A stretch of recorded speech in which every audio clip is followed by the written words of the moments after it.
Bismillahirrahmanirrahim. Assalamualaikum warahmatullahi wabarakatuh. Alhamdulillahirrabbilalamin. Wassalatu wassalamu ala asyrafil anbiya'i wa mursalin wa ala alihi wa sahbihi ajma'in, amma ba'du. Terima kasih, ini judulnya luar biasa ini, sinergi pendidikan dalam membangun anak yang cerdas dan mulia ya. Kita akan bahas sedikit tentang sinergi antara sekolah dan rumah, dan nanti sinergi antara ayah dan ibu ya, kurang lebih seperti ini nantinya ya. Sinergi pendidikan dalam anak yang cerdas dan mulia ya. Sekarang sinergi kan kita sudah tahu ya, kerjasama ya. Nah, sekarang anak cerdas dan mulia itu goalnya apa sebetulnya ya? Ya, arti kata dan mulia menurut Kamus Besar Bahasa Indonesia ini kita perlu tahu juga. Kita jelas nih arahnya mau kemana nih ya.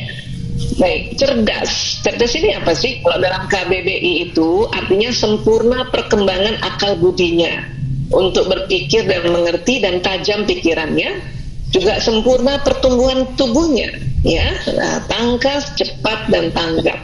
Ya. Berarti kan kalau dalam istilahnya sempurna perkembangan, maka ya di dalam perkembangan baik akal budi kemudian pertumbuhan, tentu ini ya tidak didapati dengan cepat yang namanya perkembangan ya. Nah, fase SMP ini fase yang paling unik, paling heboh gitu ya. Makanya saya suka rasa memberikan apresiasi yang tinggi kepada Bapak Ibu guru SMP ya, yang luar biasa. Menjadi Bapak Ibu guru atau ya mendidik anak-anak SMP ini perlu keterampilan khusus. Makanya kalau ada guru SMP terus kemudian orang tua nggak ngerti perannya guru SMP, waduh sayang sekali. Karena sekali lagi jadi sempurna perkembangan. Artinya kalau nanti pas SMP anak-anak lagi sempurna perkembangannya apa kan nanti kan ada SMA dunia terus saja ya. Nah jadi pahami ya. Jadi kita bertahap ya dalam menyempurnakan perkembangan akal budi ke perkembangan tubuh. Baik, mulia ini apa? Mulia ini bisa dikatakan di KBBI tinggi tentang kedudukan, pangkat, martabat atau tertinggi atau terhormat. Ya, luhur budi dan sebagainya atau baik budi, ya, juga bermutu tinggi atau berharga. Artinya anak-anak ini kan goalnya itu tadi kan cerdas dan mulia. Artinya bukan hanya pangkat di dalam status sosial, tetapi memang dia punya akhlak, dia punya budi ya, budi bahasa, budi perilaku atau budi pekerti, yaitu luhur ya dan berharga ya. Jadi ini harus kita tahu dulu goalnya, karena ini judul amanah panitia ya. Jadi kita harus tahu judulnya apa goalnya. Oh, cerdas mulia kurang lebih seperti ini dalam Kamus Besar Bahasa Indonesia ya. Baik, untuk menuju ke sana saya mohon izin, pendekatan ilmunya banyak sekali ya. Tadi Mbak Haura juga itu punya disiplin ilmu yang luar biasa untuk kita bisa ya mengarah kecerdasan kemuliaan. Namun pagi hari ini saya mohon izin untuk pendekatannya adalah pendekatan neuroscience atau ilmu tentang otak ya. Baik, 1, 2 otak ya. Oke. Sekali lagi siapapun yang pernah belajar biologi ataupun tidak belajar biologi, tetapi harus tahu bahwa di kepala kita, di dalam kepala kita ini ada otak. Allah menciptakan otak. Ada otak besar, ada otak kecil. Ya, saya berulang kali modul saya selalu basicnya adalah otak. Ya, selain karena memang saya belajar di dunia ini, tetapi sekali lagi bahwa otak ini adalah sebuah organ tubuh yang Allah ciptakan, di mana di dalamnya banyak program. Ya, apa sih di dalamnya sesungguhnya? Ya, sesungguhnya ada ini namanya neuron. Ya, secara anatomi gambarnya seperti ini. Ya. Neuron ini jumlahnya banyak sekali Jumlahnya banyak. Ada yang mengatakan 100 miliar, ada yang mengatakan 90 miliar, ada yang mengatakan 85 miliar. Tapi itu banyak. Ya, banyak sekali. Nah, satu neuron kerjanya kayak satu komputer yang tercanggih di zamannya, ya. Artinya mungkin saya, kemudian ayah bunda, ya ini aja udah beda nih. Saya lahir tahun 68, mungkin ada juga ayah bunda yang lahir tahun 60-an, 70-an yang disebut bapak ibu guru juga mungkin, ya. Kita juga punya 100 miliar, tapi anak-anak kita yang generasi Z, ya ini yang SMP kan masuk Z ya, yang lahir tahun 1996 sampai 2010, itu juga dia punya 100 miliar. Tapi 100 miliar mereka lebih canggih dibanding kita. Dan itu ya dinyatakan oleh ilmuwan, dan juga ternyata Rasulullah SAW ya senantiasa mengingatkan kita untuk didiklah anakmu sesuai zamannya. Karena memang otaknya didesain oleh Allah, ya semakin generasi ini semakin canggih. Ya, untuk itu kita stop. Ya, ini pertama ya yang harus saya ingatkan, kita stop untuk menghina generasi baru. Ya, kita bilangin generasi mecin lah, generasi galowers lah, generasi yang ya lemah lah. Aduh, jangan deh, stop kita ngomong kayak gitu ya. Karena kata anak-anak, kita mana tahu mau lahir tahun sekian. Ya, karena katanya anak-anak tuh kesel banget sama orang tuanya, kesel banget sama bapak ibu gurunya. Kenapa? Karena dibilang generasi lemah, generasi yang tidak bersosialisasi, generasi mecin. Waduh, makanya stop untuk bicara seperti itu kalau mau membuat anak kita ya cerdas dan mulia. Ya, nah, baik. Kemudian neuron ini kan kayak satu komputer ya. Dan kalau kita mengumpamakan ya, misalnya ini laptop lah ya, atau komputer lah ya, atau laptop lah ya, di samping-samping laptop itu kan ada tempat yang untuk bisa mengkoneksikan kabel-kabel. Nah, neuron itu ya, ini bukan cuma 5 potensi untuk kabel, bisa 20.000 ini. Kalau laptop cuma berapa ya? 5 ya, mungkin kalau nanti ada sambungan, tapi nggak mungkin 20.000. Kemudian neuron itu ada kabel di sini yang nanti ini bisa berkoneksi dengan neuron yang lain. Dan di sini akan terjadi prosesnya dari listrik. Makanya supaya nggak flat, itu di neuron ini kabel-kabelnya ini dilapisi oleh kolesterol atau disebutnya mielin. Ya. Apa yang terjadi sih Bu Aisyah di dalam otak? Dia akan terjadi sambungan-sambungan. Bila seorang manusia mendengarkan sebuah informasi, dia tersambung. Kalau informasinya baru, berarti ada sambungan baru. Kalau informasinya berulang, berarti sambungannya berulang. Kenapa harus berulang? Agar tambah paham. Itulah dalam pendidikan ada gaya atau metode yang disebut repetisi, diulang-ulang. Setelah Bapak Ibu guru apabila sudah menjelaskan ya, kemudian nanti beberapa minggu kemudian ya, dibuat ulangan supaya anak membacanya lagi. Anak yang baca 1 kali dibanding anak baca 2 kali itu berbeda. Mungkin kalau membaca 1 kali baru tahu, baca 2 kali paham, baca 3 kali sadar, gitu. Begitu juga kalau kita ikut seminar. Kalau kita baru pertama kali seminar atau taklim, pertama kali mendapat informasinya, itu baru tersambung neuronnya. Tapi kalau berkali-kali, ya, nah itu jadi paham. Berkali-kali baru sadar, oh kayak gitu maksudnya. Nah, ya, itulah juga di dalam kita menghafal Quran ada murojaah. Ya, kita mengulang. Karena dengan mengulang itu akan terjadi penebalan neuron-neuron yang ada di otak kita, masya Allah. Ya, baik. Nah, kemudian ya ini yang terjadi. Lewat mana sih Bu Aisyah mendapat informasinya? Lewat mata, lewat telinga, lewat ucapan dalam ya. Kalau ada anak, kalau misalnya gurunya menjelaskan, anak membaca ulang ya, atau mau ngomong dibicarakan ulang, itu dari mulut. Ya, dari penghidungan juga bisa menangkap informasi, dari gerakan, dari tangan, dari kaki, itu mendapatkan informasi lewat persarafan yang nanti bawa ke otak dan terjadi sambungan-sambungan seperti ini, insya Allah. Dan luar biasanya sambungan cepat sekali. Nanti dari otak akan jalan ini kabel-kabel sarafnya lewat tulang belakang. Ya, ini puluhan kabel nih lewat tulang belakang. Nah, orang bisa tulang ya. Nanti dari tulang belakang ini jalan ke seluruh tubuh, wajah, leher, tangan, badan. Kabel-kabel saraf ini disebutnya nervous system, sistem persarafan. Ada sistem saraf pusat dan ini yang jalan di tulang belakang. Tulang itu saraf pusat. Nanti ada yang keluar dari tulang belakang ini ke seluruh tubuh. Ini punya sistem saraf tepi. Baik, nah, sistem saraf ini kerjanya kayak kabel listrik. Maka apabila seseorang mengucapkan sesuatu, dia jalan. Makanya mengapa kita setiap melaksanakan atau mengerjakan sesuatu diminta untuk basmalah kan? Bismillahirrahmanirrahim, kayak jalan nih. Bismillahirrahmanirrahim. Dan kalau mau menjadi ibu atau ayah, umi, abi, ibu yang bijaksana, itu harus disebut. Ini namanya niat. Ya.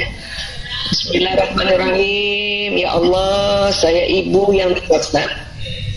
Bismillahirrahmanirrahim. Dengan izinmu ya Allah, saya ayah yang bijaksana.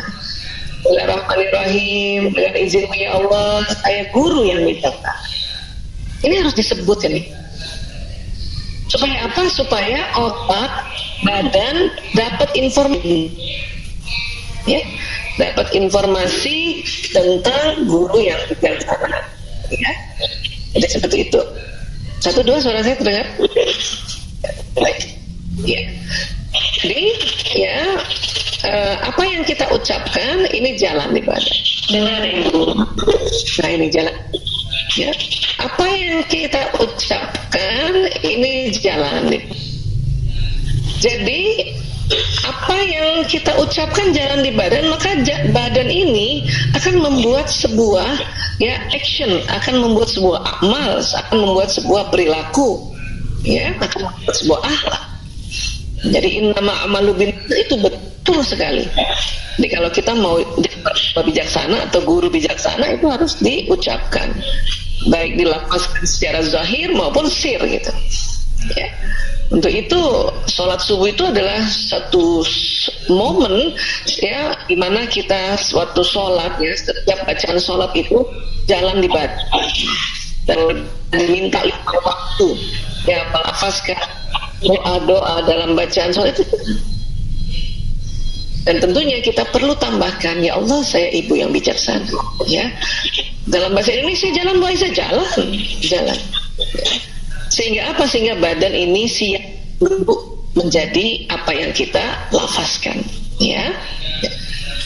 Nah kemudian ya di dalam otak itu ada kelenjar yang namanya kelenjar pituitari.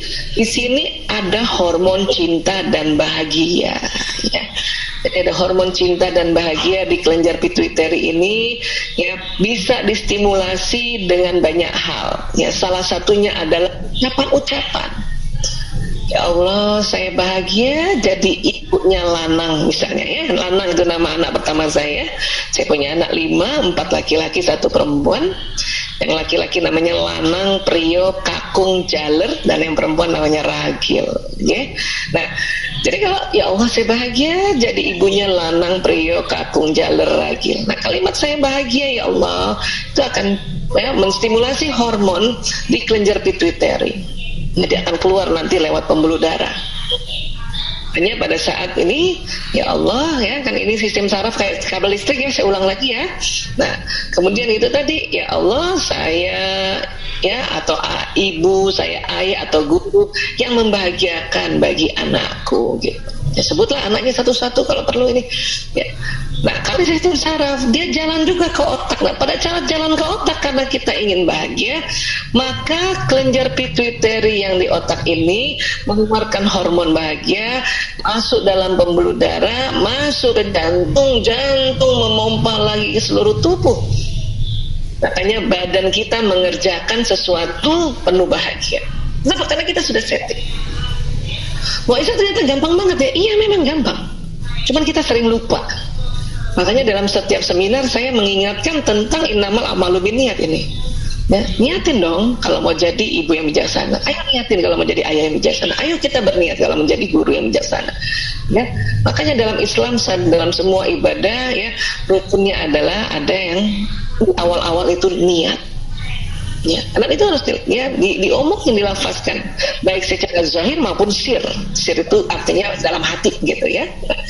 Ketika hormon bahagia ini keluar masuk pembuluh darah dan masuk ke dalam jantung, disinilah ya dari dada kita ini terasa itu bahagianya, deg-degannya itu asik, bukan deg-degan ketakutan ya.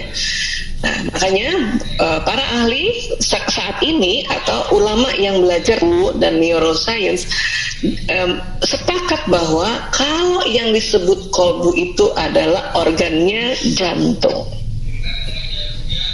Itulah sekali lagi kalimat-kalimat yang baik ini harus sering diucapkan. Wah, Isa, kalau kita berdoa apakah itu jalan juga? Iya, jalan juga. Apalagi doa itu lebih cepat daripada niat. Ya. Bu Isa, kalau kita sumpahin anak kita, ya, kita marahin anak kita, apa dia jalan juga? Jalan juga. Dan anak didengar, kan anak mendengar, ya, dia jalan juga. Hati-hati. Ya, kita bilang sama anak, ya, ini anak lagi main gadget, kemudian azan maghrib. Ya, ibu jengkel, ibu bilang sama anak, kamu nih nak, kalau disuruh sholat susah banget. Ada kalimatnya, kalau disuruh sholat susah banget, ini masuk nih. Kalau disuruh sholat susah banget ini. Padahal itu anak sebetulnya sebentar lagi, beberapa detik lagi dia mau simpen dan dia mau pergi sholat. Tapi ibunya bilang, kamu ini anak, kalau disuruh sholat susah banget. Maka ini kupingnya mendengar, kalau disuruh sholat susah banget. Atau ada ibu-ibu kalau marah sama anaknya gara-gara anaknya main, apa dibilang sama ibu-ibu? Main terus, main terus, main terus. Oh, main terus, tambah main dia. Ya, hati-hati bicara. Karena itu jalannya. Oke? Iya. Kamu nih ya, kalau kerjaan tugas lama banget. Nah itu tadi, kalau kerjaan tugas lama banget. Yang tadinya nggak lama jadi lama. Kenapa sih nggak bilang, nah azan, sholat yuk. Ajak dong, sholat yuk. Sholat yuk, nanti ngerti kan? Sholat yuk. Ya bu, ya bu. Bagus lagi waktu kita sampaikan, mata ini anak juga melihat ibunya sudah siap. Kalau mau ajak anak sholat, saya harus siap dulu. Ya, siap dulu, baru. Itu waktu kecil-kecil ya. Sekarang kalau udah besar, otomatis dia langsung. Ya nggak usah lihat ibunya lagi. Tapi waktu kecil, karena otak ini masih fresh, itulah makanya pada saat kita apa yang kita ucapkan, ya kan nanti anak dengar nih, jalan di sistem sarafnya, ya, ada jalan ke badan juga pesan itu. Matanya ini harus lihat juga. Karena banyak juga di antara kita suruh anak sholat, anak sudah dengar, tapi mata anak melihat, ibunya masih pegang gadget juga. Gimana kita mau suruh anak kalau kita begitu?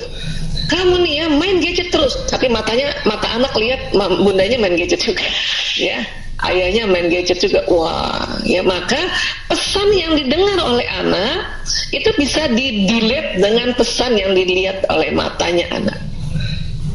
Itulah dalam pendidikan kita harus kasih contoh teladan. Nah, sekarang kemudian di bagian mana sih di otak yang nanti untuk ajaran-ajaran, pengetahuan, ilmu, ya, ini di lobus frontalis bagian depan, terutama yang paling depan lagi, belakang ini, pas di belakang dahi itu. Ya, di situ kalau orang tua, ayah bunda memberikan arahan pada anak, masuk di sini. Berikan nasihat, masuk di sini. Ya, bapak ibu guru memberikan informasi, masuk juga di sini. Memberikan nasihat, masuk juga di sini. Kita belajar sendiri, masuk di sini. Kita baca Quran, masuk di sini. Kita baca sirah Nabi, masuk di sini. Ya, dan di sini pula nanti untuk bahan dasar perenungan. Pada saat kita sedang merenung melihat sesuatu, ya, sekarang lagi musim hujan ya.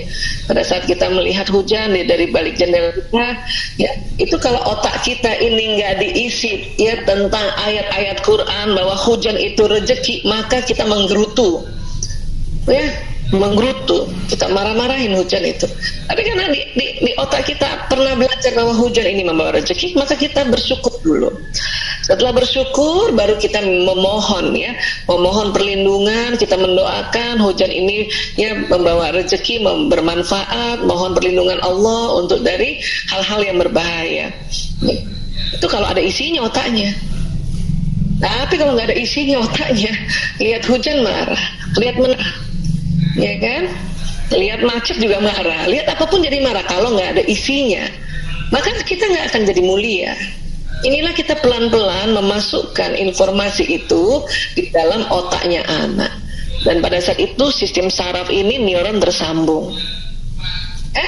Dan tentu bertahap. Memang nanti goalnya sempurna sampai ya nanti umurnya nantilah. Nah sekarang SMP nih lagi ya kita memberikan masukan, harus pilih lingkungan yang baik, ya. Jadi karena pada saat anak dari pagi sampai sore barangkali dia berada di dalam satu lingkungan, dan lingkungan itu yang dinamakan sekolah, maka kita harus cari lingkungan sekolah yang baik, yang amanah. Paling tidak isi di dalam sekolah itu ya anak-anak yang paling tidak tuanya berniat untuk memberikan ya landasan atau ilmu-ilmu yang berbasic ya Islam. Itulah makanya kenapa kita pilih sekolah Islam. Saya mengab tinggi di hari ulang tahun Muhammadiyah, Masya Allah, sudah 40 lebih ya, Masya Allah, luar biasa. Karena dulu waktu saya sekolah Islam, waktu itu Al-Azhar baru 1, ya, tapi Muhammadiyah udah banyak, Masya Allah. Dan anak-anak kami juga, ada 2 anak kami sekolah untuk kedokterannya ambil Muhammadiyah.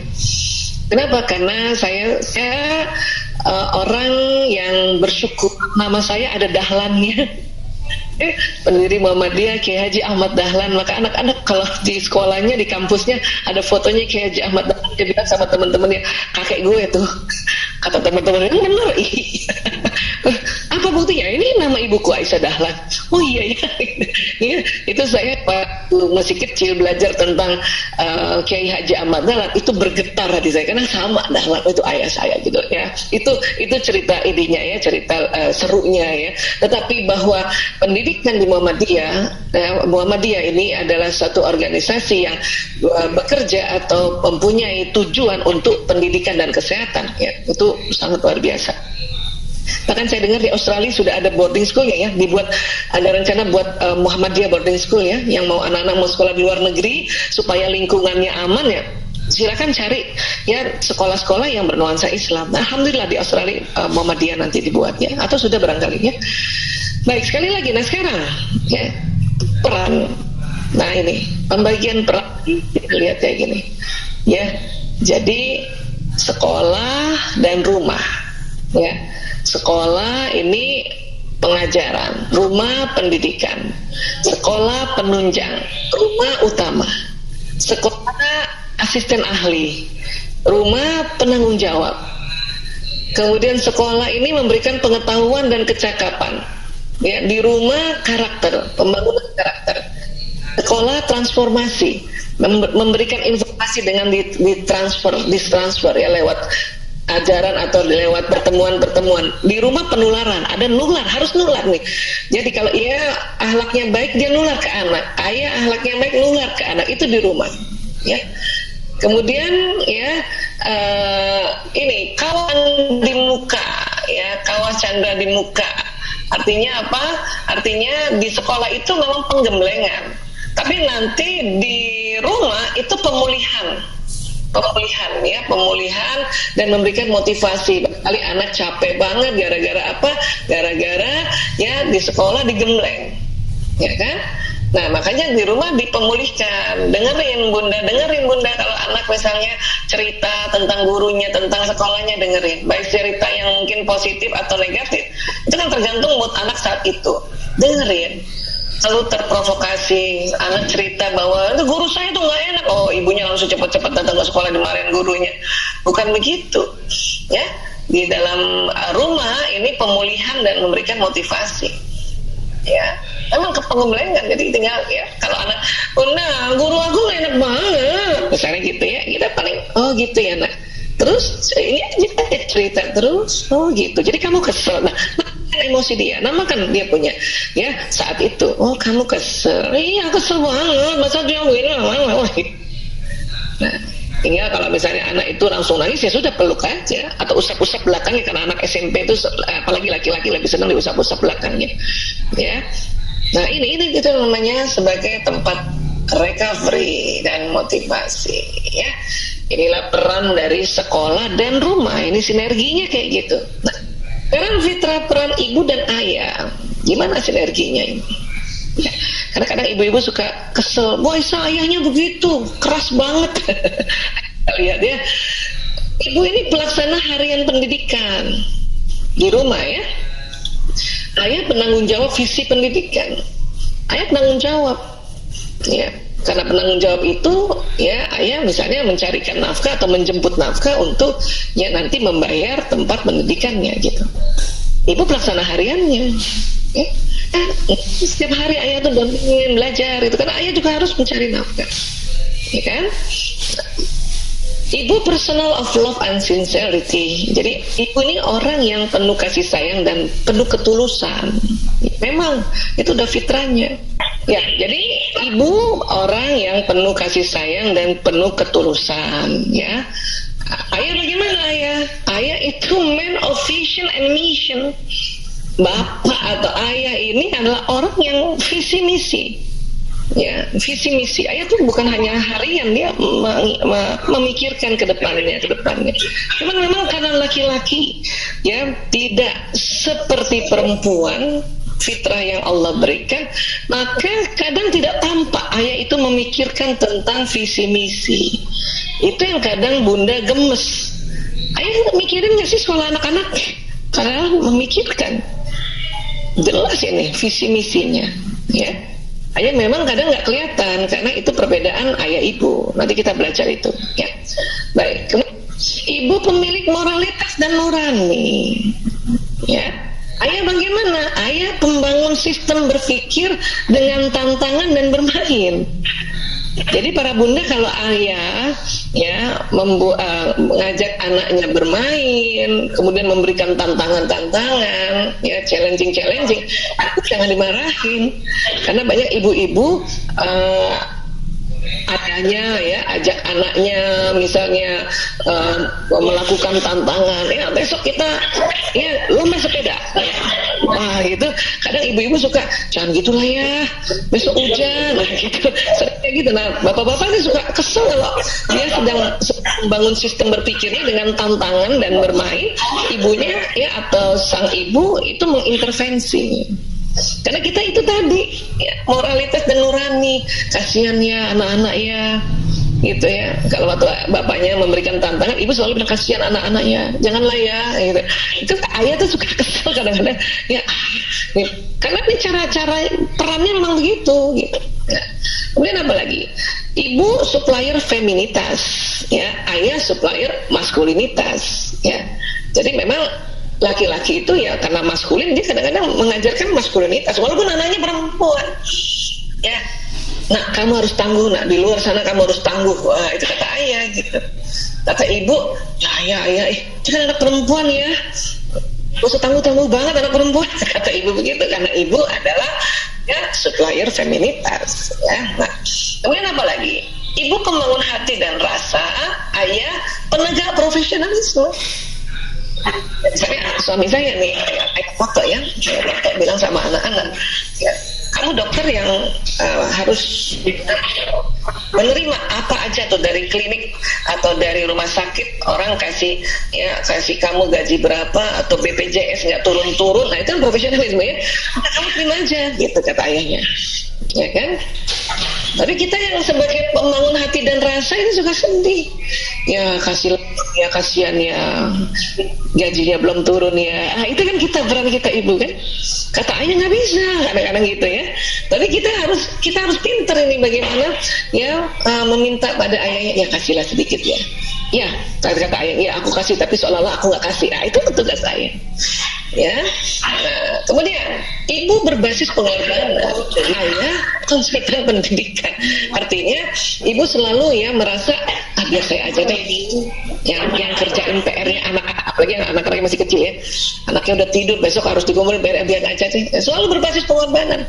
Kalau ayah yang dampingi anak belajar nggak bisa ya, kalau kamu nggak bisa ngerjain sudah ya, tanggung jawab buat besok gitu ya. Nah inilah ini peran-peran ayah ini kan memang berbeda dengan kita ya. Ibu sang pembasuh luka. Kayak kalau anak sedih, kok ibu yang maju gitu. Ayah apa? The person of tega. Emang begitu. Banyak ibu-ibu lapor sama saya atau konseling sama saya, Bu Esa, ayahnya tuh tega banget. Terus ibu maunya gimana? Kayak saya dong Bu Esa, ayah ini kan ya harusnya dia ngerti dong tentang anak-anak. Ya dia justru karena ngerti itu, makanya munculnya kayak gitu. Inilah fitrah peran ibu dan ayah yang harus bersinergi.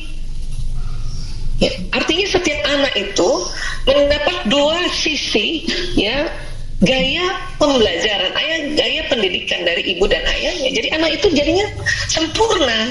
Jadi kita mau jadikan dia cerdas ya. Jadi harus dua sisi ini. Ya. Anak-anak saya kalau ayah totonya tidak seperti ini nih, wah lembek banget nanti dia. Ya. Jadi ayah totonya tuh tega banget emang orangnya. Ya, pokoknya persis banget ini. Tapi apa yang terjadi ya, pada saat anak-anak mendapatkan guru kah, dosen kah, atau bos atau pimpinan rumah sakit yang lebih tega atau lebih galak, kata anak-anak, gue udah biasa ditempa ya gue begitu. Nah, kata anak-anak ya. Karena kalau dua-duanya pakai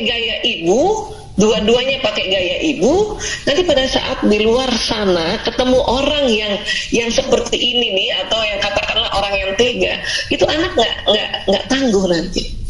Atau dua-duanya gaya ayah, maka anak tidak ada ya rasa empati pada orang di luar sana. Makanya harus dua begini. Bu Aisyah, saya orang tua tunggal Bu Aisyah. Nah itu lain. Itu adalah kondisi khusus. Namun si orang tua tunggal, baik ibu sajakah atau ayah sajakah, ini perlu mempelajari atau perlu berperan ganda gitu. Tentu kalau ibu saja perlu berperan ganda, tetapi karena dia seorang ibu, tentu ini lebih dominan. Ya, kalau orang tua tunggal, misalnya dia ibu yang tunggal, misalnya ibu saja, ibu single ya, nggak ada suaminya, apakah meninggal, apakah cerai hidup, ya ibu berperan juga ke ayah seperti ayah gini. Tapi karena ibu itu perempuan, maka ini lebih besar, mungkin ini 70%, ini 30%. Nah sekarang kalau ayah yang tunggal, single parentnya itu ayah ya, memang ayah akan berperan juga jadi ibu, tetapi karena ayah itu yang laki-laki, ininya tentu 70% peran yang ayah, ini cuma 30%. Itulah makanya mengapa pada saat single parents dan insya Allah ya, itu harus doa juga untuk mendapatkan pasangan, supaya anak-anak mendapat dua ini, mendapat pasangan lagi maksud saya ya. Iya. Nah ini oke. Jadi sinergi dengan sekolah kita udah belajar, sinergi dengan suami istri atau ibu ayah kita juga sudah tahu nih kurang lebih seperti ini. Bu Isa, kenapa sih harus ada perbedaan gini? Karena perbedaan otak kita ya. Nah, dari dua peran itu ada satu yang harus disepakati, adalah bersikap lembut.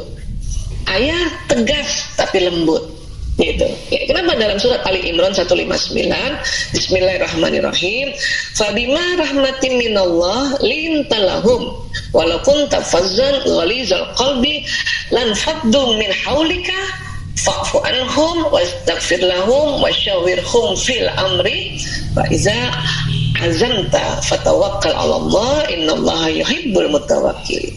Maka disebabkan rahmat dari Allah lah kamu berlaku lemah lembut terhadap mereka ya.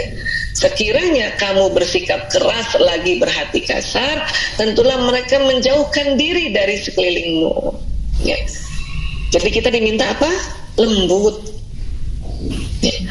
Dan Allah ingatkan kalau kita keras dan kasar, mereka menjauh dari sekelilingmu ya.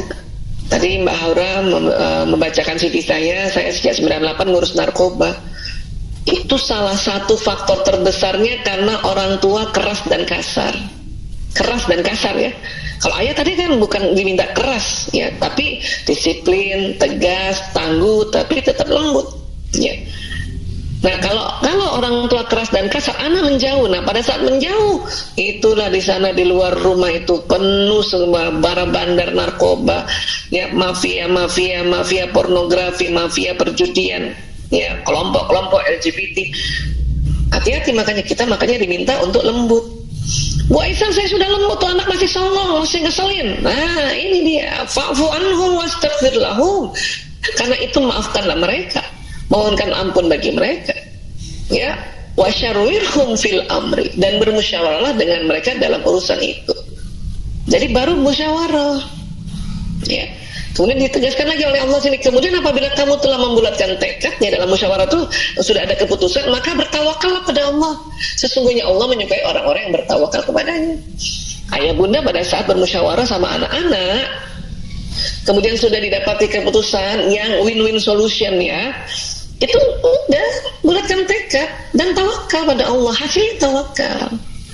Misalnya bunda sama anak nih nego untuk anak bermain game di dalam gadgetnya, kata bunda 1 jam aja, kata anak langsung main 1 jam bun, misalnya gitu, ya, 4 jam loh bun, lama banget 4 jam, 1 jam aja.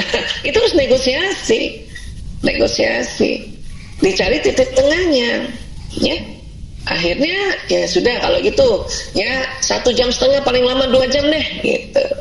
Terus anak ya deh, gitu. Atau ada bundanya udah 2,5 jam, ya deh, misalnya gitu, ya. Ya bundanya yang agak ngalah dikit, ya nggak apa-apa juga. Tapi habis itu tawakal, jangan ragu. Banyak banget ibu atau orang tua ragu pada saat habis musyawarah. Aduh, tadi benar nggak gue ya? Aduh, salah nih gue. Nggak usah ragu, tawakal aja, ya.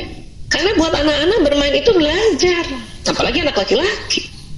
Oke, jadi sekali lagi, pada saat kita mau bermusyawarah pada anak, ada 3 langkah yang Allah ajarkan pada kita. Apa? 1, minta lemah lembut. Karena lemah lembut itu rahmat Allah, bukan bawaan lahir, ya, bawaan lahir orang tua, ya.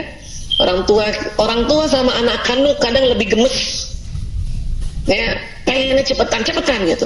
Coba, terutama bunda, ya, coba bunda perhatiin deh. Kalau anak ngomong, Bu, aku minta beliin makanan dong Bu, pasti muka kita manyun deh, nggak langsung senyum kan, ya. Atau misalnya kita bangunin anak subuh, atau habis sholat subuh, anak-anak kan suka tidur kan, baru nanti, apalagi lagi dingin kayak gini, pas PJJ ya harusnya 7:30 dia sudah mulai, itu anak masih tidur, bunda udah cepetan gitu, ya. Karena orang tua nih sama anak kandung itu maunya, kayaknya hasrat ingin mengaturnya, wanting untuk kontrolnya tinggi. Itulah makanya di dalam tadi, ya, anak mendapatkan informasi, info keterkinian terhadap ilmu pengetahuan, kita bekerja sama oleh Bapak Ibu guru. Kenapa? Karena Bapak Ibu guru terhadap anak kita, mereka lebih cepat lembutnya dari orang lain. Tapi anaknya Bapak Ibu guru juga, Bapak Ibu guru pasti gemes juga, makanya dititip juga sama Bapak Ibu guru yang lain. Itu kayak gitu. Bu Aisyah, saya bisa kok lembut sama anak lah. Kalau ada orang tua lembut sama anak, itu rahmat Allah turun. Makanya bersyukur. Asik kan ayah bunda kalau rahmatnya Allah turun, ya kan? Nah, terus supaya lembut gimana Bu Aisyah? Ya kita minta, ya Allah berikan lemah lembut pada diriku, ya Allah. Kalau bunda lagi kesel, astagfirullahaladzim, berikan lemah lembut pada diriku, ya Allah. Cara ini tuntunannya kayak gitu. Ngapain Bu Aisyah susah-susah lemah lembut? Ini loh udah diingetin. Kalau bersikap keras lagi berarti kasar, mereka menjauh dari sekelilingmu, ya. Tapi kan sekarang pandemi, jadi kan dia nggak keluar-keluar. Iya, nggak keluar-keluar, tapi di rumah jauh, ya. Bandar narkoba bisa aja lewat online. Tapi kalau dia dekat dengan orang tua, karena orang tua lembut, maka anak bisa lapor, bunda, tadi kok aku ada yang ngomong kayak gini ya, tadi kok ada yang ngasih aku ngajak begini ya, itu. Coba jauh atau keras nih, orang tua keras dan hati kasar. Ada yang bujuk anak akan kesana karena dia menjauh dari kita, ya. Nah, terus apa lagi langkah berikutnya? Maafkan mereka, ya, mohonkan ampun bagi mereka. Ya Allah, saya maafkan anakku, ya Allah, fulan bin fulan, ya Allah, ampuni dia, ya Allah. Dan bermusyawarah dalam mereka dalam satu urusan ini. Ini cara saya buat teman-teman, barangkali ada yang berkali-kali dengarkan saya ini membahas ini. Ya, kenapa? Karena ini luar biasa. Udah sering dengar aja, kadang-kadang ibu-ibu tuh lupa loh. Lupa. Ya, kenapa? Karena ini pada saat kita lagi marah itu otak ilmu di depan itu, di lobus frontalis itu terblokir sementara oleh otak emosi. Makanya kita langsung istighfar dulu, astagfirullah ya Allah, mohon lemah lembut ya Allah. Jadi misalnya nih, ibu-ibu kan lagi PJJ nih, lagi kesel sama anak kan, anak disuruh bikin tugas dia lambat-lambat kan, ya menyak-menyak lambat-lambat, emang ngeselin kan Bu? Tapi kita ingat ini Ali Imran, kita diminta untuk ini supaya nggak keras dan kasar. Tegas memang boleh, tapi keras sama kasar, mungkin kita maki dia, apa itu yang diminta untuk dijauhi itu. Ibu belum bisa kan bisa langsung lembut gara-gara ngeselin tuh anak itu, astagfirullah ya Allah, mohon lemah lembut ya Allah, mohon lemah lembut ya Allah. Ya Allah, saya maafkan anakku ya Allah, udah berkali-kali saya suruh bikin tugas, dia nggak bikin tugas ya Allah. Oh, ampuni dia ya Allah. Pada saat orang tua, terutama ibu meminta kayak gini, maka Allah yang turun itu rahmatnya pada si anak. Ya, baru aja, nah baru tadi bermusyawarah lah, ayo nak, ini sebentar lagi ditumpulin, ayo nak, come on nak, ayo, nah gitu. Ya, ini pakai ini udah deh, ini mau pakai anak zaman generasi X ke Y ke Z ke Alpha ke Beta nanti yang selanjutnya, Insya Allah ya Allah ini sangat mempan, Masya Allah. Ya, ya.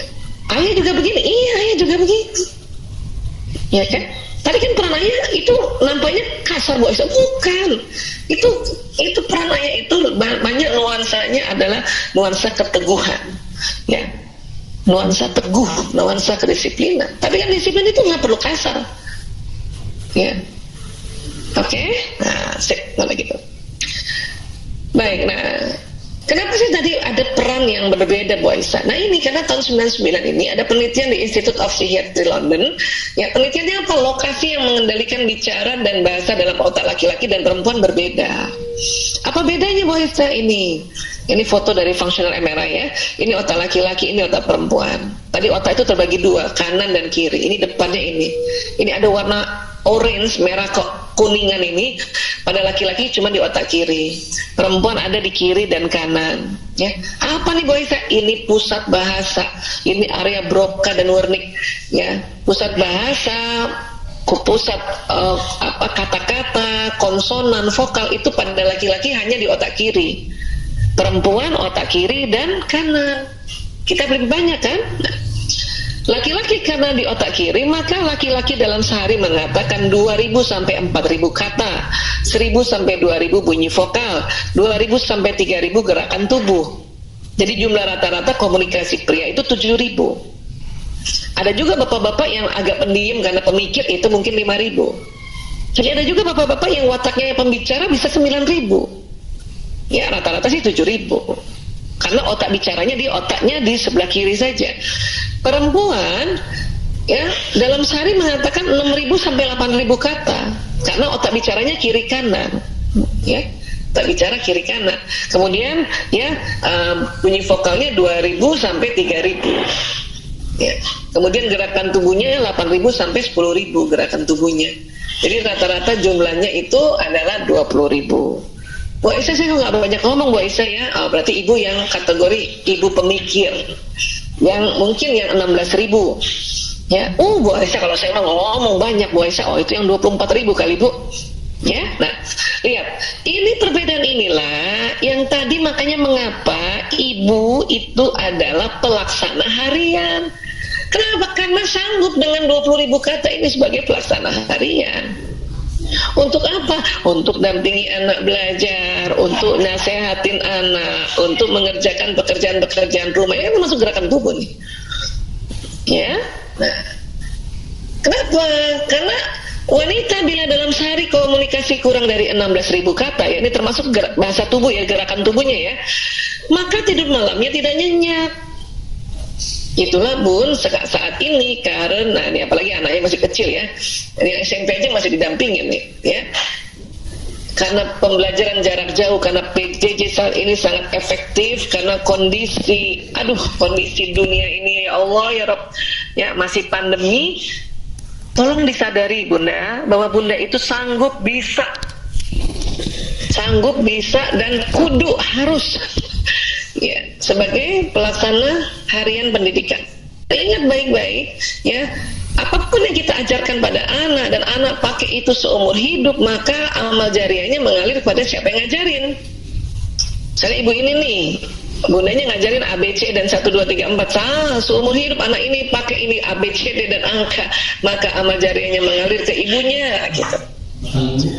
Itulah makanya kita nih saat ini nih Allah minta semua amal jariah sekarang lebih banyak ke orang tua. Ya, orang tua. Karena tadi kan peran sekolah itu memberikan transformasi ilmu saja, hanya memberikan atau mengirimkan atau memindahkan informasi. Ya cuman ya, tadi dikasih tahu informasinya. Tapi ibu yang membuat pendidikan karakter, orang tua pendidikan karakter, dan orang tua menulari. Ya, nanti kita lihat bagaimana kalau bisa nular ya. Nah, kemudian ini otak di samping kiri ya, ada otak besar, ada otak kecil, ini dibelah. Ini ada corpus callosum ya. Corpus callosum ini otak di bagian tengah yang menghubungkan otak kiri kanan. Ya. Nah ini kurang lebih seperti ini kalau 3 dimensinya, nah, kayak gini nih. Ini corpus callosum namanya. Nah, laki-laki ada corpus callosumnya, perempuan ada corpus callosumnya. Ini yang menghubungkan otak kiri dan kanan. Ya. Tapi ada perbedaan ternyata. Allah mendesain berbeda kan. Ya. Apa perbedaannya? Menurut Dr. Roger Grosky PhD, seorang ahli neurologi dari Universitas California di Los Angeles, menegaskan bahwa otak perempuan memiliki korpus kolosum yang lebih tebal. Artinya otak kiri kanannya perempuan kan lebih tebal, lebih banyak sambungannya kan? Nah, karena lebih tebal itulah wanita mampu mengerjakan berbagai pekerjaan yang tidak saling berhubungan dalam satu waktu. Ya Allah, kita dikasih korpus kolosum lebih tebal nih para bunda, para ibu-ibu, para perempuan untuk bisa begini nih, multitasking kayak gini, Masya Allah.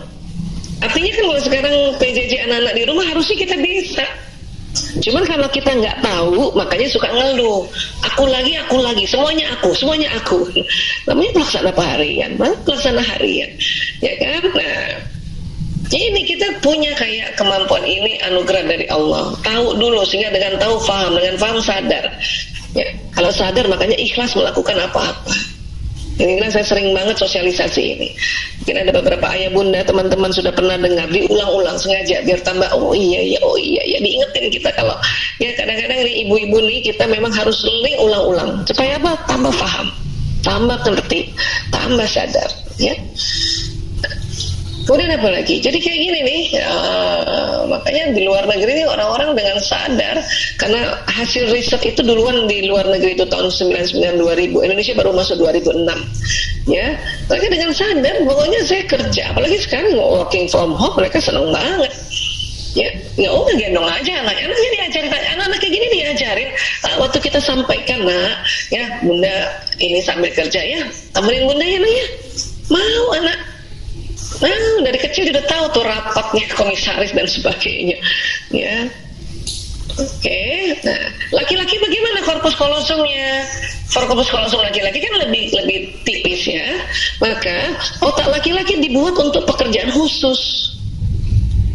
Pada saat laki-laki fokus pada pekerjaan di depannya, setelah 10 menit ke atas, otaknya konsentrasi dan pendengarannya menurun. Makanya laki-laki hanya dapat mengerjakan satu pekerjaan dalam satu waktu.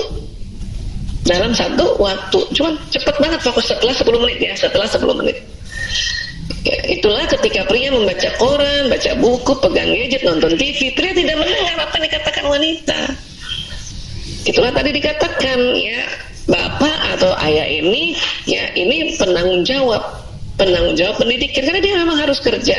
Dan kalau udah kerja gini, misalnya dikerja di rumah ya, working from home ya, itu sudah 10 menit fokus di sini.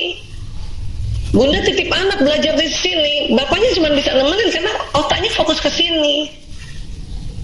Nggak apa-apa juga, tapi bunda harus paham bahwa oh, suami saya bukannya tidak mau memperhatikan anak, dia lagi konsentrasi ke sini. Itulah makanya juga bapak-bapak kalau dipanggil 1 kali 2 kali nggak jawab, nanti panggilan ketiga atau keempat baru jawab. Bukan sengaja, tapi memang otaknya konsentrasi. Saya mau bilang begini supaya para ibu, para istri gak usah buang energi kesel gara-gara ini, percuma, ini fitrah soalnya. Saya bisa paham ya, kita pernah kesel gara-gara gini, saya pun juga begitu ya. Saya menikah 92, 9 Februari 92, besok itu kami 29 tahun pernikahan. Saya tahu otak laki-laki begini 2006. Dari 92 sampai 2006 hanya sakit hati, kesel, marah gara-gara ayah, baru nengok. Ya, saya pikir dia nggak pernah perhatikan aku, tuh kan gadget aja yang dia perhatikan. Kita mikirnya gitu, padahal memang dia nggak dengar, dia lagi konsentrasi. Sudah 10 menit otaknya fokus ke depan. Makanya pas tahun 2006 saya tahu ini, ya Allah, ampuni saya ya Allah. Saya minta maaf sama suami. Aku minta maaf ya, sejak 92 sampai detik 2006 itu ya, bertengkar atau kesel gara-gara ini. Si suami juga baru ngerti, oh iya ya, otak aku kayak gitu. Iya, padahal kami dua-duanya dokter loh. Ya, itulah makanya kenapa ilmu harus diupdate terus, karena ada riset-riset ya, riset-riset otak manusia yang luar biasa, dan itu ada di neuroscience. Ya, makanya kalau kita udah tahu kayak gitu, maka oke lah, memang manggilnya 4 kali, tapi coba sambil terus tahan senyum. Ya, ayah, halo ayah, gitu. Supaya apa? Supaya tidak buang energi karena kekesalan yang percuma. Oke? Nah, ini harus paham ya. Atau misalnya seorang suami lagi fokus, ibu di belakang cuma ngomong sekelebatan, ayah makan, cuma sekelebatan, dia nggak dengar. Karena sudah 10 menit. Lain kalau baru 10 menit buka laptop, belum sampai 10 menit dia masih dengar. Setelah 10 menit fokus, konsentrasi, pendengaran menurun. Nanti kita marah lagi. Ya, ayah gimana sih dari tadi dipanggil makan gak makan, ini kasihan anak-anak banyak makan duluan. Kata suaminya, kata si ayah, kapan manggilnya? Nah, ini yang sering terjadi nih, hati-hati ya. Baik, nah penglihatan juga, perempuan ini memiliki jangkauan penglihatan yang lebar walaupun kedepannya pendek. Laki-laki lain, laki-laki memiliki penglihatan seperti terowongan. Laki-laki tuh lihatnya lurus dan kedepannya panjang, cuman kiri kanannya nggak bisa. Ini lagi yang membuat perempuan ini memang dengan mata seperti ini ya, jago menjaga sarang, menjaga rumahnya. Laki-laki dengan mata seperti ini jago di luar rumah. Untuk apa? Ya, ini berburu, ini mata berburu namanya, mata hunter, berburu nafkah. Ya kan sekarang nggak di hutan Bu Isa, iya, tapi kan sekarang berburu antara rumah ke rumah, antara office ke office, antara rumah ke sekolahan. Kalau kita misalnya para ayah bekerjanya di sekolah, itu kan berburu namanya. Nah, dalam berburu itu pakai kendaraan, pakai motor, pakai mobil. Laki-laki tuh jago banget kalau udah bawa mobil, bawa motor, itu lihat ke depan tuh lebih jago dari perempuan. Perempuan lihat kanan kiri yang jago. Kenapa? Karena perempuan memang diminta untuk jaga rumahnya. Itu juga perempuan, makanya tadi sekian orang yang penuh dengan kasih sayang dan tanggung jawab dan juga ketulusan. Kenapa? Karena perempuan bisa jaga rumahnya kanan kiri. Lagi gendong anaknya, nyusuin anaknya, matanya dilihat anak lagi nyusu, tapi mata kiri kanannya masih bisa lihat kanan kiri. Jadi kalau ada orang datang, si bunda udah tahu siapa tuh di luar, nah, gitu kan? Atau lagi masak, matanya fokus di kompor, dimasakan, ada tikus lewat, ada kecoa lewat, bunda ngerti langsung, aduh tuh tikus, nanti aku bongkar di situ, tuh tikusnya ngumpet di situ. Nah kayak gitu. Karena memang kita diberikan kemampuan yang luar biasa ini oleh Allah. Ya. Nah, perempuan lebih mudah mencari barang di kulkas dan dimanapun. Tapi laki-laki susah cari barang ya. Kenapa? Karena laki-laki lihatnya ke depan. Bun, telur mana bun telur? Atau bun, kacang mana kacangan gitu ya. Susu mana bun susu? Laki-laki nyari yang depan. Kata bundanya ada di kulkas nak. Nggak ada bun, ada nak. Nggak ada bun, ada nak. Datang ibunya, nih apa? Loh, ada ya? Dan ibu-ibu kalau marahnya sama seluruh dunia itu. Makanya kalau cari pakai mata, jangan pakai mulut. Begitu awalnya kalau belum tahu. Tapi insya Allah kalau teman-teman yang sudah pernah dengar seminar ini di media sosial manapun atau sekarang, ya insya Allah nggak perlu lagi marah-marah kayak gitu. Bantu aja. Ini loh nak, ini loh ayah. Bagaimana Bu Isa? Ada di kulkas ya? Nggak ada. Oh ya, langsung aja. Ini ya. Udah nggak usah lagi bilang cari pakai mata. Karena laki-laki tersinggung kalau dibilang cari pakai mata. Kenapa? Karena dia udah pakai mata. Dan laki-laki tuh nggak tahu kalau belum nggak ada riset ini, nggak tahu kalau matanya lurus. Apalagi kita pikir laki-laki matanya kayak kita bisa lihat kanan kiri. Ya? Jadi laki-lakinya apanya dong Bu Aisyah? Nah, ada bagian yang memang Allah membuat di otak laki-laki lebih besar dari perempuan. Yang mana ini hipotalamus ini. Hipotalamus laki-laki ukuran besar dari perempuan. Kalau perempuan tadi korpus kolosumnya lebih tebal 30%. Laki-laki hipotalamusnya 2,5 kali. Ya, yang mana hipotalamus Bu Aisyah? Ini dia nih. Dalam 3 dimensi kita lihat ini ya. Bentuknya segitiga persis di dasar otak itu. Laki-laki 2,5 kali. Kalau ini memang gambarnya laki-laki, perempuan itu setengahnya ini aja nggak ada, Ali. Ya. Apa fungsi hipotalamus? Banyak fungsi hipotalamus, tapi kaitannya dengan laki-laki ada 3, ya. Laki-laki dan perbedaan laki-laki perempuan, ya. Apa itu? 1, menjaga keamanan. Istilahnya menjaga keamanan dirinya, menjaga keamanan anaknya, menjaga keamanan suaminya, menjaga keamanan rumah, menjaga keamanan kesehatan, menjaga keamanan ekonomi, menjaga keamanan pendidikan. Kalau kita kan, ya ini ada harus tambahan ini buat buku ya. Nah laki-laki mikir gimana caranya menjaga keamanan pendidikan dan keuangannya. Mikir nih. Itu namanya menjaga keamanan. Makanya bapak-bapak waktu dia seperti ini, ibu yang pelaksana harian, dia cuma ngeliatin aja, tapi otaknya laki-laki mikir, mana lagi saya besok jemput rezeki ya, yang dapat pekerjaan yang teratur, ya, misalnya teratur kerjanya tiap bulan memang dapat gaji, alhamdulillah itu harus bersyukur. Tapi ada ayah yang mikir setiap hari mikir gimana lagi saya jemput rezeki ini ya. Ini walaupun nemenin, kadang ini ya otaknya ini kemana-mana nih nyari, menjaga keamanan gimana ya. Udah gitu cepat fokus kan kadang-kadang ya. Nah nanti istrinya bilang, ayah, Abi gimana sih? Abi nggak hadir ya, main sama anak-anak nggak hadir. Tapi bukan nggak hadir, ini otaknya menjaga keamanan, ya. Dan ada satu hadis yang saya paling suka sekali ini ya. Nabi SAW bersabda, 1 dinar yang engkau sedekahkan kepada seorang miskin dan 1 dinar yang engkau infakkan kepada keluargamu lebih besar pahalanya yang engkau infakkan kepada keluargamu. Hadis riwayat Muslim. Para ayah juga ya, tolong harus tahu ini. Memang kita kalau infak kepada orang sekeliling kita dapat pahala, tapi kalau kita infakkan ya, atau istilahnya menafkahkan ya uang itu kepada keluarga, masya Allah pahalanya itu lebih besar. Makanya dulu suami saya tuh dikit-dikit perhitungan ya, kalau kasih orang aja banyak, kalau kasih kita tuh dikit banget. Oh kasih hadis ini ya, alhamdulillah akhirnya dia sadar, oh iya kayak gitu ya. Kayak bapak-bapak jangan pelit-pelit pak. Ya ini ibu-ibu yang suaminya belum tahu hadis ini, fotoin bu. kasih suami ya. Iya.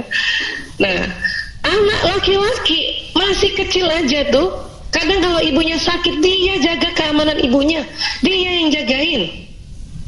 Siapa yang punya anak laki-laki? Masih ingat nggak? Waktu dia kecil, bunda mungkin sakit atau pusing atau nggak enak badan, anak laki-laki itu yang langsung berperan menjaga keamanan. Bahkan banyak kisah-kisahnya. Ini ada satu kisah juga di Sumatera. Ini ibunya tunanetra, anak laki-lakinya yang tuntun, ini baru 5 tahun ini, tuntun untuk cari nafkah, masih kecil loh. Karena dari kecil anak laki-laki itu hipotalamusnya lebih lebar dibanding anak perempuan sebayanya. Misalnya nih ya, kakaknya perempuan, adiknya laki-laki, adiknya yang nanti akan langsung menjaga keamanan ibunya ya. Atau misalnya kakak perempuan, yang pertama perempuan, kedua perempuan, anak ketiga laki-laki, kan umurnya tentu masih kecil, tapi kalau ada apa-apa dia yang maju duluan. Ini harus disadari nih. Bu Aisyah, anak laki saya main terus, itu memang otak laki-laki. Otak laki-laki itu otak kanannya lebih dominan, itu otak bermain. Makanya ya dikasih oleh Allah hipotalamus. Walaupun anak laki main, dia yang nanti jaga keamanan. Ya, anak laki-laki nggak jaga keamanan ayahnya. Kenapa? Bawah sadar laki-laki itu ngomong bahwa ayah saya nggak perlu dijaga keamanannya, orang dia hipotalamusnya lebih besar. Makanya anak laki-laki jaga ibu, ayah jaga anak perempuan gitu. Ya, Bu Aisyah, anak saya masih laki-laki semua, nggak ada anak perempuan. Bikin lagi bu, mumpung masih bisa punya anak ya. Nah, kemudian apa lagi? Pusat lapar dan haus. Makanya harus perhatikan makanan suami ini dan anak, tentu dengan anak-anak, terutama anak laki-laki. Pantang nasihati anak laki dalam keadaan lapar, kasih makan yang benar ya. Dan bunda, kalau anak laki-laki lagi ada tugas, ini saya sering berkali-kali nih, misalnya tugasnya ada 10, dia sudah ngerjakan 8, tinggal 2 soal, terus dia bilang, bunda aku lapar, ajak makan dulu bun, kasih makan dulu bun. Karena bunda merasa, ya kan bunda ingat ya kan hipotalamusnya kecil kan, jadi pusat laparnya kecil. Ya, cepat kenyang ibu-ibu. Apa kata ibu-ibu? Tanggung nak, 2 lagi nak, tanggung nak. Padahal dia udah bilang aku lapar. Kalau ada laki-laki, baik suami atau anak laki bilang aku lapar, itu berarti udah nahan setengah jam minimal itu. Mending aja makanya kita makan dulu nak.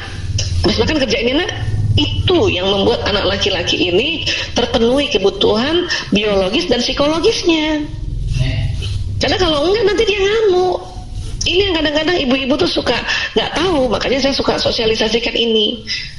Anak saya suka ngamuk, saya suka perhatikan makan minumnya, perhatikan nggak?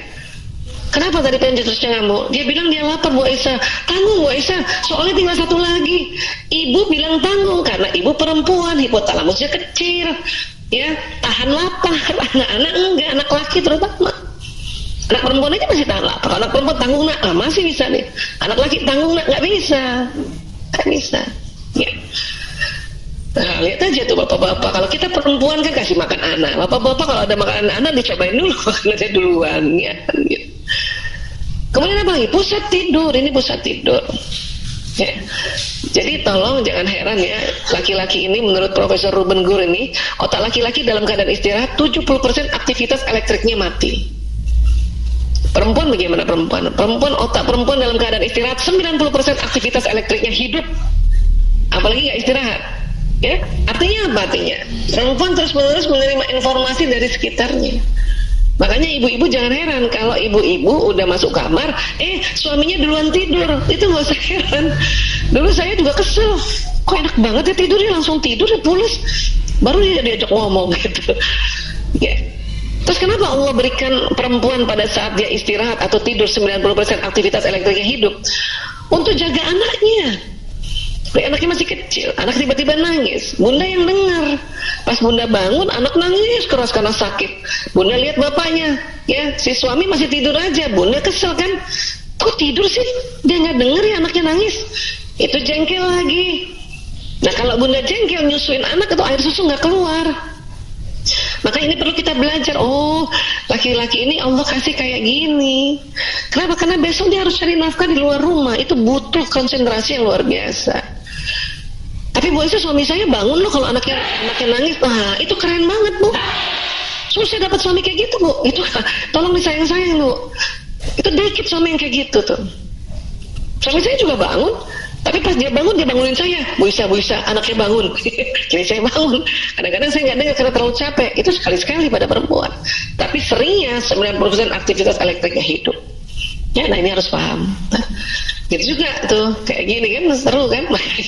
Makanya ini kita peran-peran ayah dan ibu berbeda karena memang desain otaknya berbeda, ya. Dan kemudian tubuh manusia ini selain badan seluler yang tadi kita sudah lihat, ya ada badan bioplasmiknya. Tubuh manusia ini keluar nur, keluar cahaya. Kalau di pelajaran bahasa fisika ya, di dalam fisika kuantum ya, yang dipelopori oleh Albert Einstein, manusia itu punya gelombang elektromagnetik. Inilah yang membawa pesan doa, pesan niat, dan pesan prasangka. Hati-hati. Dari mana Bu Aisyah keluar dari ini? Dari sini nih, pembuluh meridian ini. Di mana pembuluh meridian? Di bawah kulit. Apa bahannya gelombang ini? Makanan, minuman. Diproses di mana? Di sel. Ada di mana di sel? Seluruh tubuh. Ya. Terus apa yang sinyal ini membawa apa? Membawa pesan. Dari apa? Dari apa yang kita pikirkan, apa yang kita rasakan, apa yang kita ucap, apa yang kita lihat, apa yang kita dengar. Dia jalan di badan. Selain jalan di badan, dia terbroadcast oleh badan bioplasmik. Itulah tadi saya bilang, orang tua itu penularan.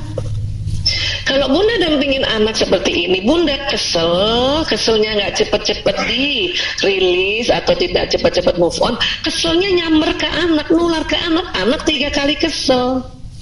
Kok 3 kali Bu Aisyah? Iya, karena sumber untuk memproses energi, baik energi badan seluler dan energi bioplasmik, itu di mitokondria yang biru-biru ini. Jadi makanan minuman nih, kalau kita makan minum, nanti di sel, ya setelah dicerna oleh mulut, dicerna oleh lambung, masuk usus, dicerna lagi, kemudian diserap oleh darah, kemudian masuk di sel-sel tubuh.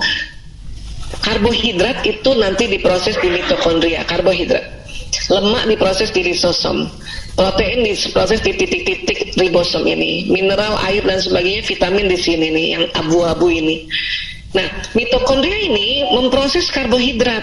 Apa karbohidrat? Makanan-makanan yang mengandung karbohidrat, apa? Nasi, kentang, ya, umbi-umbian, sagu, ya, itu. Nah, yang saya mau bilang adalah mitokondria setiap manusia itu dibawa oleh sel telur ibu, bukan sel sperma ayah.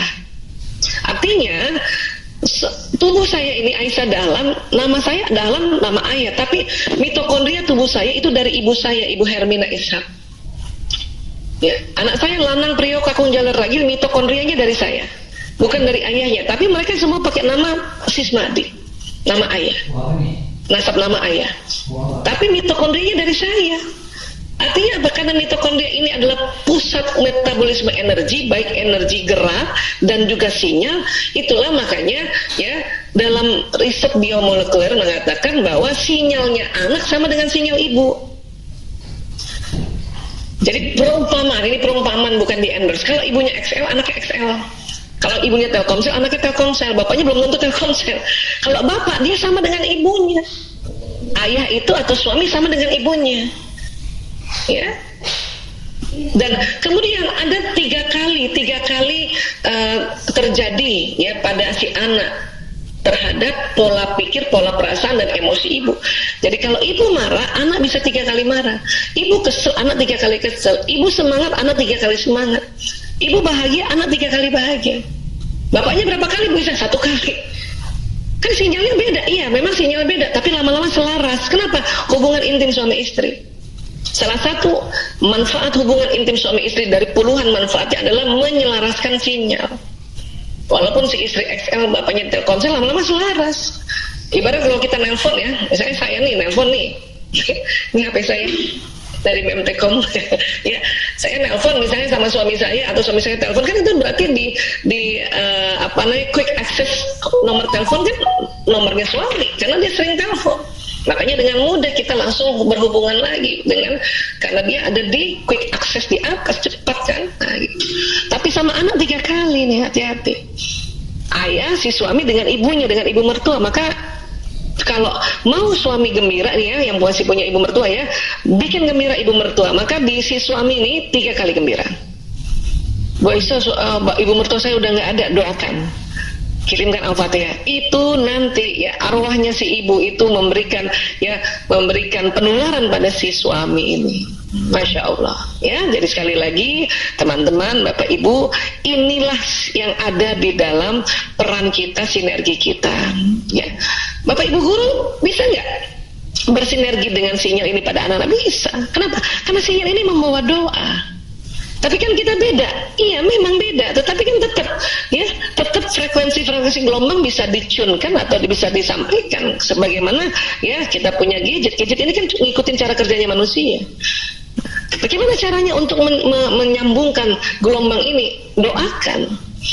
Itulah buat Bapak Ibu guru misalnya mau mengajarkan, misalnya mengajarkan kelas 7 nih atau kelas 8, kelas 9, Bapak Ibu kan tahu kan 9 apa yang diajarkan? 9A. Ya Allah, saya kirimkan Al-Fatihah ini untuk semua siswa-siswiku 9A. Muhammadiyah 31 Al-Fatihah. Itu nyambung itu. Tanpa terasa anak-anak tuh rasanya sayang sama guru ini, sama bapak ini, bapak guru ini, ibu guru ini. Oke, nah inilah ya, mudah-mudahan ini bisa memberikan gambaran walaupun ini baru sedikit ya, nanti kita perdalam lewat tanya jawab.